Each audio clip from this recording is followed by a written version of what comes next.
Krishna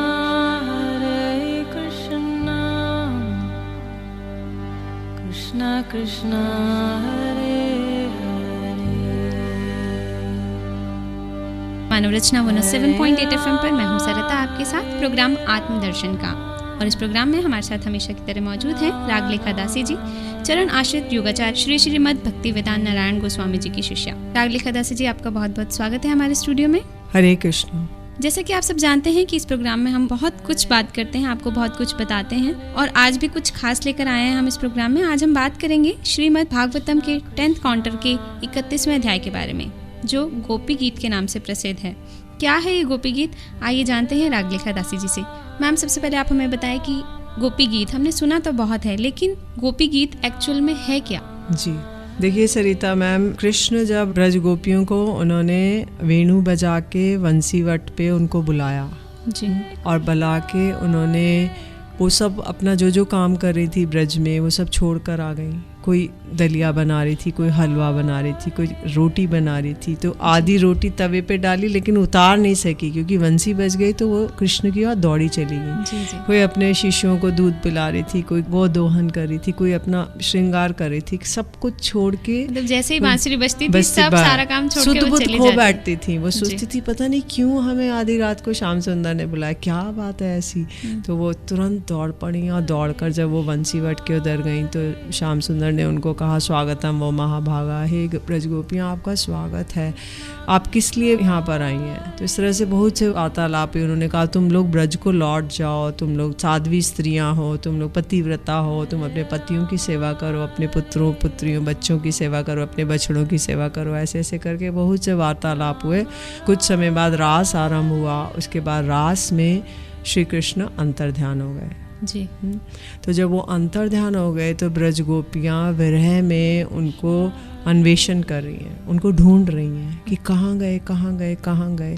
तो ढूंढते ढूंढते वो जब वो ब्रज में वनों में भीतर और गहरे गहन गहन वनों में जाना चाहती थी, तब उन्होंने सोचा हमारे प्यारे श्याम सुंदर को तो इतना ये यहाँ के कांटे अंकुर ये सब उनके चरणों में लग जाएंगे, क्योंकि हम लोग अंदर जाएंगे वो और भीतर चले जाएंगे तो उनको बड़ा कष्ट होगा।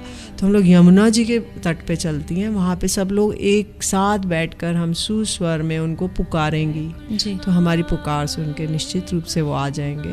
तो ये सोच के सारी ब्रज गोपियाँ मिलकर यमुना पुलीन पे आई और उन्होंने सुस्वर से ये गोपी गीत अत्यंत एक बहुत विशेष काव्य रचना है जी। इसके अंदर इतना सुंदर छंद में ये गाया गया है। और इसका जो प्रथम अक्षर, हर एक पाद का प्रथम अक्षर और 7वां अक्षर एक ही है, सेम है। अगर ज से शुरू हुआ है तो 7वां अक्षर भी ज होगा हर एक श्लोक में। जी जी। अच्छा, बड़ा सुंदर वर्णन, बड़ा सुंदर वर्णन है। तो उन्होंने सुस्वर से 19 श्लोकों में श्याम सुंदर का आवाहन किया और श्याम सुंदर उनका विरह वेदना, उनका रोदन सुन के, उनकी जो ये करुण पुकार सुन के वहाँ पे प्रकट हो गए। तो इसलिए ये जो है गोपी गीत इसीलिए गाया जाता है कि इसको सुनकर निश्चित रूप से भगवान हमारी भी पुकार सुनेंगे और आ जाएंगे, जैसे कि ब्रज गोपियों की थी। तो इसीलिए ये गोपी गीत को गाना बड़ा प्रसिद्ध है ये। और श्रीमद् भागवतम का जो रास पंचाध्याय है, रास लीला के 5 अध्याय हैं श्रीमद् भागवतम में, 10वें स्कंद के 5 अध्याय हैं। Chapter 29, 30th, 31st, 32nd, 33rd। तो ये 5 चैप्टर्स में 31st चैप्टर जो है वो है गोपी गीत। तो इसके नाम से प्रसिद्ध है। तो जो गोपियों ने विरह वेदना जो है ये उनकी करुण पुकार है, और उससे भी बड़ी बात है उनकी विरह वेदना को सुन के श्याम सुंदर प्रकट हो गए। तो इसलिए ये महामूल्यवान है। कहते हैं जैसे एक संदूकची है, संदूकची के अंदर एक नीचे का हिस्सा होता है कि उसका ढक्कन होता है और एक उसके भीतर का हिस्सा होता है कि मतलब जिसमें बड़े आप मूल्यवान वस्तुएं रख देते हैं। तो ऐसे ये जो प्रथम से लेके 9वें स्कंद तक संदूकची का नीचे का हिस्सा है जी। और जो उसका ढक्कन है वो 11वां 12वां स्कंद है, कैंटर है। और जो 10वीं स्कंद है वो उसके मूल्यवान जेवरात, हीरा पन्ना ज्वारात जो है वो 10वीं स्कंद है। और उसका मूल्यवान जो उससे भी जो सबसे ज़्यादा है वो ये रास लीला के 5 चैप्टर्स हैं। तो इसलिए ये अति अति गोपनीय है। ये विशेषकर जो रसिक वैष्णवों के संग इसका रसास्वादन किया जाता है, किंतु हमारे गुरु महाराज ने इसकी एक पूरी पुस्तक निकाली, रास पंचाध्याय करके, और ये अवेलेबल है हमारे गौड़िया मठों में। तो इसको जो लोग श्रद्धालु भक्त हैं वो इसको पढ़ सकते हैं, इसका रसास्वादन कर सकते हैं। इसमें शिलजीव गोस्वामी जी की वैष्णव तोषणी टीका है और विश्वनाथ चक्रवर्ती ठाकुर की सारा दर्शनी टीका है, जो कि इसमें बड़े सुंदर रूप से सुलझा के, क्योंकि ये संस्कृत और बांग्ला में अवेलेबल था, तो अब ये हिंदी में ट्रांसलेशन हुआ है। गुरु महाराज ने इसको बिल्कुल पैलेटेबल, जैसे अगर सरल बनाया, हाँ सरल बना के, जैसे अगर आप मान लीजिए कच्चे वो खाना चाहते हैं, अंकुरित वो, तो इतने स्वादिष्ट नहीं लगेंगे, और कच्ची सब्जी तो आप खा ही नहीं सकते। तो अगर वो कुक्ड और भगवान को भोग लगी लगाई सामने आ जाए तो इजीली आप उसको स्पून लेंगे और उसको खाते जाएंगे। तो ऐसे ही ये भी बड़े सरल सहज रूप में प्रस्तुत किया गया है। तो आपने हमें बताया कि 5 चैप्टर में 3rd चैप्टर है जिसके बारे में आज हम बात करेंगे, गोपी गीत जी। तो सबसे पहले इसमें 19 श्लोक हैं आपने बताया, तो सबसे पहले पहला श्लोक आपसे जानना चाहूंगी क्या कहता है इसमें? जी जी, इसमें पहले श्लोक में गोप्य ऊचु जयति तेधिकां जन्मना ब्रज श्रयत इंदिरा शाश्वतत्र हि दयित दृश्यतां दीक्षुतावका त्वयिदिता सा त्वां विचिन्वते। तो ब्रजगोपियाँ एक स्वर में, इसकी सबसे बड़ी विशेषता है कि सब ब्रजगोपी ने एक सुस्वर में गाया। ये नहीं इतनी सारी ब्रजगोपियाँ हैं 100 करोड़, तो अलग अलग स्वर में गा रही हैं, एक सुस्वर में एक साथ मिलके गाया, और भी सुंदर है, और भी सुंदर हो गया। तो इसलिए वो कह रही हैं, हे श्याम सुंदर जयति ते दिकम, ये जो ब्रज में आपका जन्म लेना है, ये इससे बैकुंठ से भी अधिक जो ब्रज है वो धन्य हो गया, क्योंकि बैकुंठ में आपका जन्म नहीं है। बैकुंठ में नारायण शेष शैया पे लेटे रहते हैं, लक्ष्मी जी चरण चापन करती हैं, वहाँ उनका कोई जन्म नहीं है, ना उनके माता पिता हैं यशोदा मैया, नंद बाबा, ना उनके सखा हैं जिनके साथ वो गौचारण करें, ना गैया हैं, ना जमुना जी हैं, ना गिरिराज गोवर्धन है, कुछ नहीं है। तो इसलिए हमारे सूरदास जी कहते हैं, कहा करूँ बैकुंठ ही जाई, मैं बैकुंठ जाके क्या करूँगा, वहाँ पे तो कुछ भी नहीं है कि मैं नंद बाबा यशोदा मैया के पास जाऊँ या फिर मैं जमुना जी पे जाऊँ, गिरिराज गोवर्धन, कुछ भी नहीं है, मैं क्या करूँगा वहाँ जाके, कुछ नहीं कर सकता। तो इसलिए ब्रज में जन्म लेना अति धन्य हो गया। ब्रज एकदम उसका सौंदर्य एकदम निखार हो गया, जो ब्रज की ज्वेल है। जैसे अगर हम शरीर पे एक बहुत अच्छा मणि को, कोई लॉकेट को धारण करते हैं, बड़ा मूल्यवान है, तो शरीर का सौंदर्य भर जाता है। तो ऐसे ही ब्रज का जो आभूषण है वो है श्री कृष्ण। तो उनके जन्म यहाँ लेने से ये ब्रज भूमि धन्य हो गई। तो ब्रज गोपियाँ कह रही है जयति तेधिकम, कि ये जो ब्रज धाम है इसकी जय हो, जय हो, जय हो। अधिक रूप में ये धन्य हो गया क्योंकि आपने यहाँ पे जन्म लिया। फिर और क्या करती हैं, यहाँ पे तो लक्ष्मी जी आपको शोभा देती हैं। यहाँ पे लक्ष्मी जी तो बैकुंठ में निवास करती हैं और नारायण की सेवा करती हैं, लेकिन जब आपका जन्म हुआ तो लक्ष्मी जी ने पूरे ब्रजधाम को सजा दिया और वो शाश्वत यहाँ पे सदैव वास करना चाहती हैं। लक्ष्मी जी चाहती थी कि मैं रासलीला में प्रवेश करूँ, लेकिन उनको प्रवेश नहीं मिला, क्योंकि श्याम सुंदर ने कहा कि देखो तुम यहाँ पे प्रवेश करना चाहती हो तो तुमको कोई गोपी गर्भ से जन्म लेना पड़ेगा। अच्छा। तो बोले कि मैं तो ब्राह्मणी हूँ, मैं कैसे गोपी गर्भ से जन्म ले सकती हूँ। तो बोले तुमको कंडा थापना पड़ेगा, गोबर थापना पड़ेगा। तो बोले मैं तो नहीं कर सकती, मैं तो राज रानी हूँ। तो बोले तुमको ना फूलों के आभूषण पहनने पड़ेंगे। तो बोले मैं तो इतने अच्छे अच्छे आभूषण सोने के, हीरे के, जवाहरात के पहनती हूँ, मैं तो ये फूलों वूलों के नहीं पहन सकती। बोले कि तुम्हारे दास दासी नहीं रहेंगे। बोले मैं अपने दास दासी के बिना नहीं रह सकती। तो फिर श्याम सुंदर ने कहा कि तुम तो रासलीला में नहीं जा सकती। तो इसलिए लक्ष्मी जी आज भी वृंदावन के बाहर एक बेल वन है। अच्छा। तो वहाँ पे वो पद्मासन में आज भी तपस्या कर रही हैं कि मुझे ब्रज में रासलीला में प्रवेश मिल जाए, लेकिन उनको प्रवेश नहीं मिला। तो इसीलिए लक्ष्मी जी को प्रवेश नहीं मिला। लेकिन लक्ष्मी जी सदैव ब्रज में वास करना चाहती हैं, जिससे वो पूरे ब्रज को सजा संवार सके और यहाँ पे श्याम सुंदर की लीलाएं संपादन हो सके। तो ये जो गोपी गीत है इसमें कृष्ण रूपी भ्रमर को आकर्षित करने वाला है ये। तो इसमें जो गोपी गीत है वो कमल के समान है, तो कमल की जो करने का होती है उस पर हमेशा भ्रमर आकर्षित आके उस पर भन भन करता है और उसका नेक्टर को वो लेता है, सार को लेता है। तो ऐसे ही ब्रज गोपियों ने जो ये गाया, इसके लिए श्याम सुंदर आकर उसको छुप कर सुन रहे हैं। उनका ये सारा वार्तालाप श्याम सुंदर सुन रहे हैं। जब उनसे अंत में जब वो रहा नहीं जाएगा तब उनके सामने वो प्रकट हो जाएंगे, क्योंकि 19 वो श्लोक सुन के उनसे रहा नहीं गया।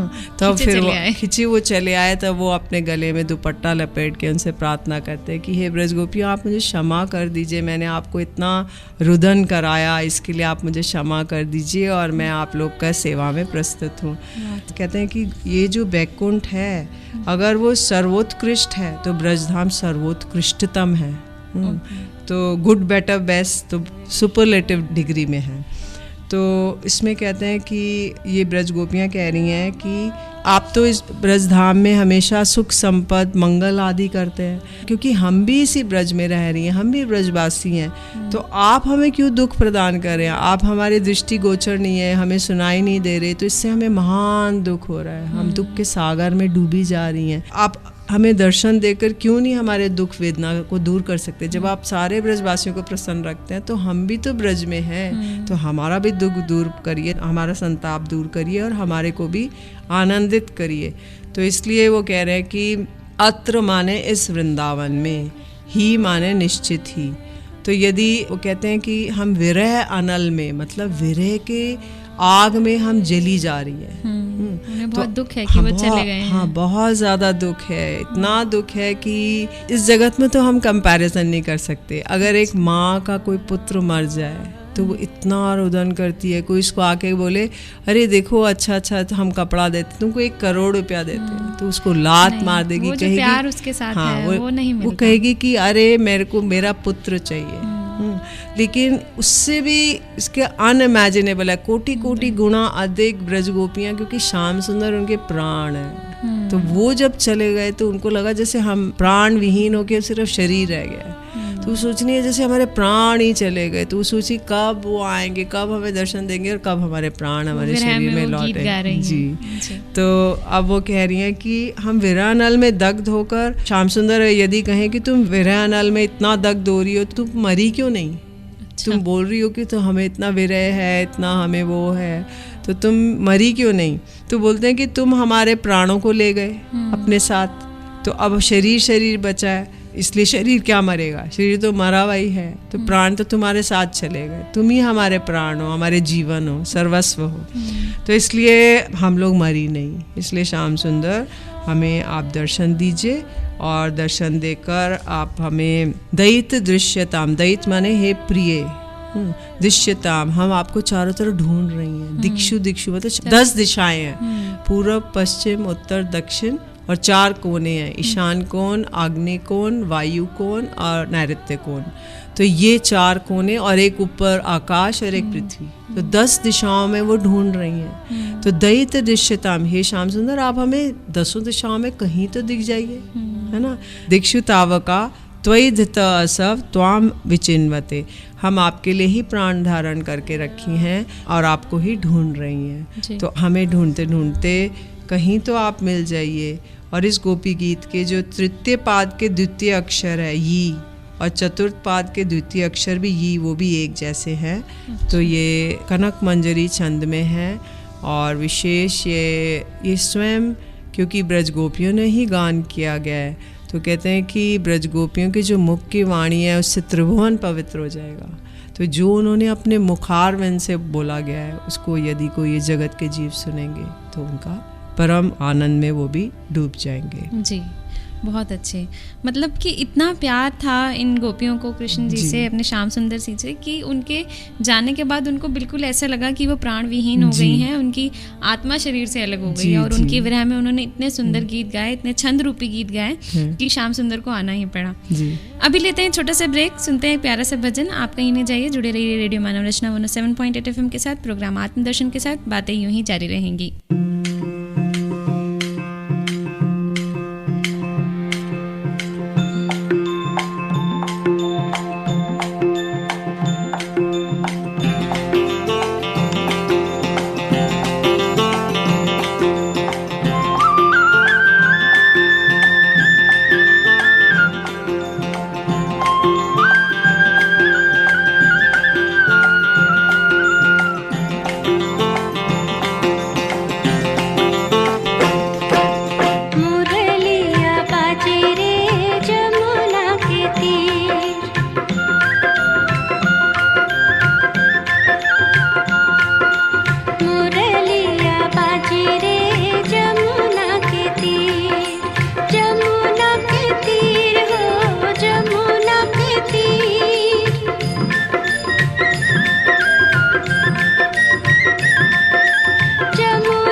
बाजे रे जमुना के तीर, मुरलिया बाजे रे जमुना के तीर।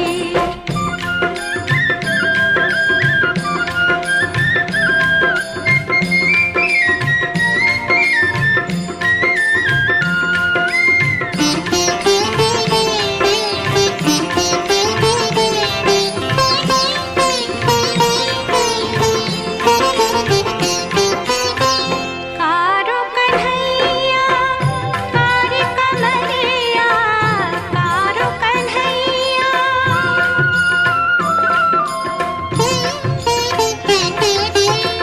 कारो कन्हैया कारी कमरिया, कारो कन्हैया कारी कमरिया, कारो जमुना को नीर,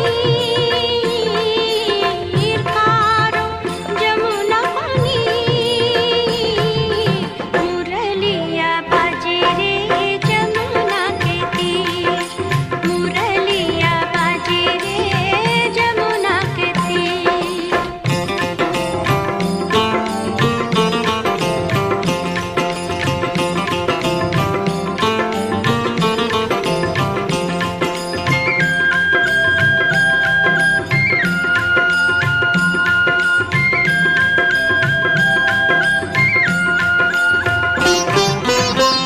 मीरा के प्रभु गिरधर नागर, मीरा के प्रभु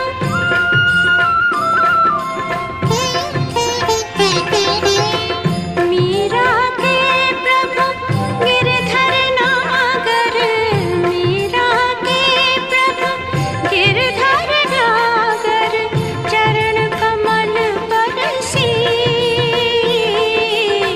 चरण कमल पर शीर, मुरलिया बाजे रे जमुना के तीर, मुरलिया बाजे रे जमुना के तीर, जमुना के तीर हो जमुना के तीर, जमुना के तीर हो जमुना के तीर, मुरलिया बाजे रे जमुना के तीर, मुरलिया बाजे रे जमुना के तीर।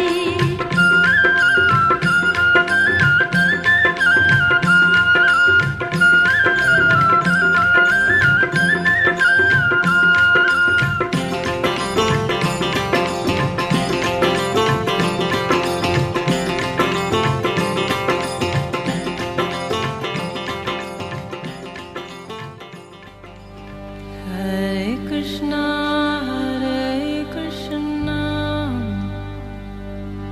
Krishna Krishna, Hare Hare। स्वागत है आप सभी का एक बार फिर रेडियो मानव रचना 107.8 FM में। प्रोग्राम चल रहा है आत्मदर्शन, जहाँ आज हम बात कर रहे हैं रागलेखा दासी जी से गोपी गीत के बारे में।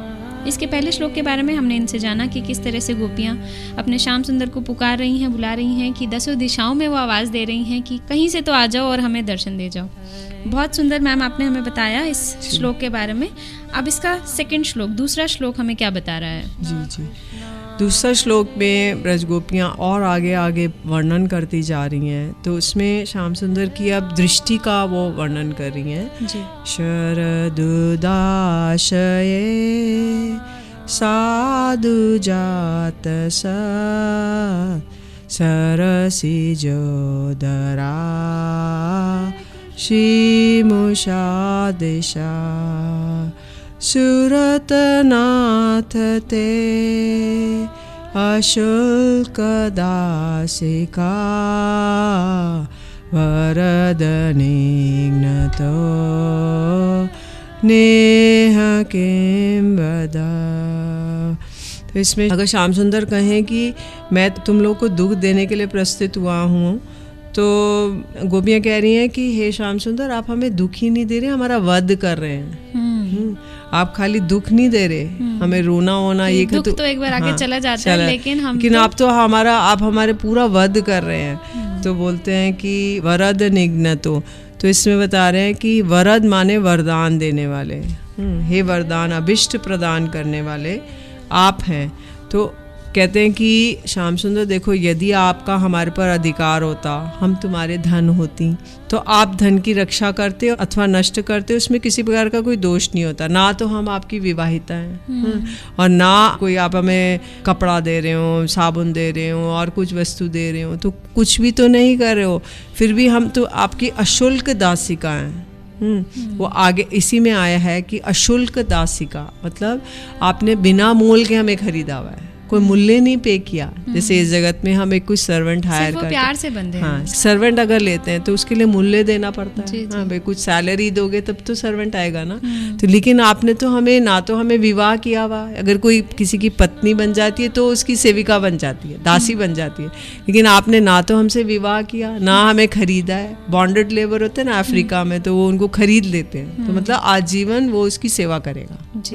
लेकिन आपने तो कोई भी कार्य नहीं किया, फिर आप हमारे को क्यों ऐसा कर रहे हैं? आपने तो कोई मूल्य दिया नहीं है, ना हमें विवाह किया है। तो अब आपने अपने जो नेत्र रूपी एक चोर है, आपका जो नेत्र है एक चोर है, तो ये क्या करता है कि जो बड़ा सुंदर एक जलाशय होता है ब्रज में, तो उसके बीचों बीच एक बड़े अच्छे सात्विक रीति से उगाया गया कमल का फूल होता है। अच्छा। तो उस कमल के फूल की बीच की जो कर्णिका होती है, मतलब उसके सहस्त्र दल हैं, बहुत सारे दल हैं, उसके बीच में जो कर्णिका होती है उसमें भी उसकी ओर दृष्टिपात करके आप उसके सौंदर्य को हरण कर लेते हो। तो आप इतने पक्के चोर हो, तो बहुत गहराई से उनकी चोरी का वर्णन किया गया है। तो फिर कहते हैं कि वो आप इतने पक्के, मतलब एक्सपर्टीज है आपकी इतनी ज्यादा कि आप वो इतनी बेचारा सरोवर में किनारे पे भी नहीं उगा था, बीचों बीच जल के उगा था, ताकि दूर मुझे कोई देख ना सके, मुझे कोई चुरा ना सके।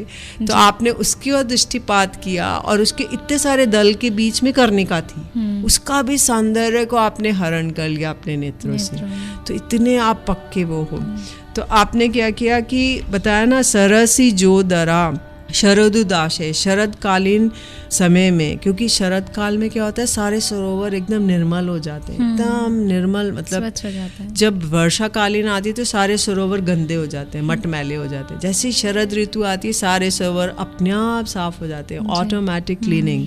तो उसमें क्या होता है, बड़ी अच्छी रीति से, बड़ी सुंदर तरीके से, बड़े जो सरसी जो दरा, सरसी माने एक सुंदर जो जलाशय था, उसके अंदर उसके उदर में बीचों बीच में एक बड़ी सुंदर रीति से कमल खिला हुआ था। तो श्री मुषा दिशा और उसके सौंदर्य को भी आपने हरण कर लिया अपने दृष्टिपात से। सूरत नाथ थे अशुल्क दास, हे सूरत नाथ, आप सूरत के नाथ हैं, मतलब काम के आप अधिष्ठात्री देवता है, काम देव है, क्योंकि वृंदावने अप्रकट नवीन मदन काम गायत्री काम बीज जहारो उपासन। जो कृष्ण है, श्याम सुंदर है, वो वृंदावन के अप्राकृत नवीन मदन है। एक तो प्राकृत कामदेव है जो इस जगत में सारे जीवों के हृदय में वास करता है, उनके हृदय में काम भाव उदित करता है, किंतु वो काम भाव है किसी हार्ड मास के पुतले के लिए, वो श्याम सुंदर के लिए नहीं है। जो श्याम सुंदर हैं वो अप्राकृत कामदेव है। तो वो इतने सुंदर हैं। कामदेव एक बार बड़ा अपना धनुष बाण लेके ना, फूलों का धनुष, फूलों के बाण, अपने तरकश में 5 फूलों के बाण लेकर आया और उसने सबको परास्त कर दिया था, ब्रह्मा जी को, नारद जी को, सबको। तो वो आया बड़े गर्व करके, उसने सोचा कि मैंने तो सारे जगत में सबको परास्त कर दिया है। तो नारद जी उनको मिले, तो नारद जी से पूछा मैं किससे युद्ध करूं? तो बोले तुम ना श्याम सुंदर से जाकर मिलो, उनसे युद्ध करो। तो श्याम सुंदर के पास बोला कि मैं आपसे युद्ध करना चाहता हूँ। तो श्याम सुंदर ने कहा कि तुम किले का अंदर युद्ध करोगे या बाहर मैदान में करोगे? तो बोला मैदान में करेंगे। जब शरद पूर्णिमा की रात्रि आई तो बोला ठीक है, उस दिन तुम आना और हम युद्ध करेंगे। तो कामदेव जो बड़ा सुंदर सज संवर के, अपना बड़ा सुंदर रूप धारण करके, अपने काम बाण लेकर और अपना धनुष लेकर आया। जैसे उसने देखा कि श्याम सुंदर 33 करोड़ गोपियों के साथ रास कर रहे हैं, नृत्य कर रहे हैं, उनका इतना सुंदर रूप था, इतना सुंदर रूप था, त्रिभंग ललित होकर जब उन्होंने वेणु वादन किया तो वो कामदेव भी मूर्छित हो गया उनके रूप को देखकर। उन्हें अपनी सुंदरता भी फीकी लगने लगी। तो कामदेव ने सोचा कि मैं तो कुछ नहीं हूँ इनके आगे। तो साक्षात मनमथ, मतलब मनमथ माने कामदेव, उसके मन को भी मथ देने वाले। तो इतना सुंदर उनका सौंदर्य था। तो इसलिए उन्होंने बोला कि सूरत नाथ, जो आप कामदेव के भी नाथ हैं, हम तो आपकी अशुल्क दासिका हैं।